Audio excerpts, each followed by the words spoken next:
One of the things that I've noticed every time my high school classmates would have an impromptu get together, the girls always outnumber the boys. Just look at this recent occasion at Bet's house. Mario and I were the only men who showed up. Paano yan, Mario? Palagi tayong na-outnumbered.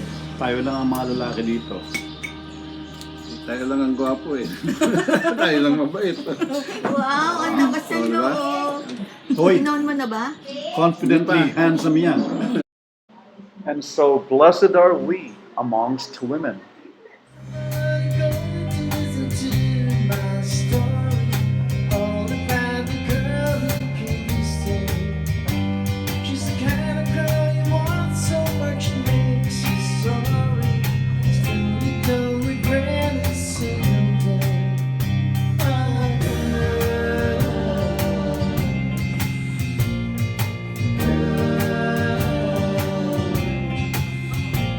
When I think of all the times I tried so hard to leave her, she would turn to me and start to cry.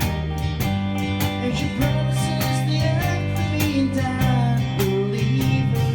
And after all this time I don't know why.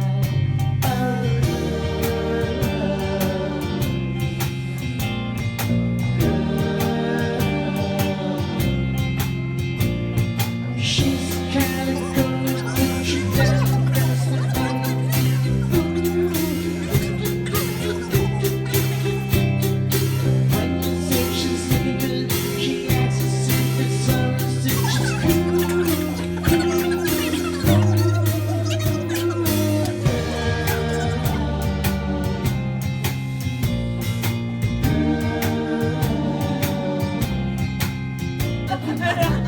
Tapos may mga makeup pa.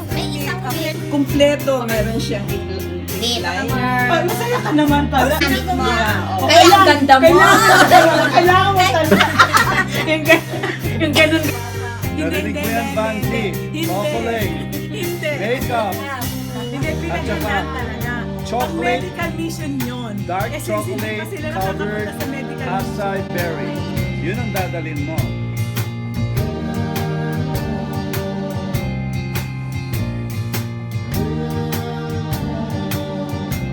Anong secret mo mukhang bumata ka? Ayan na. Secret na.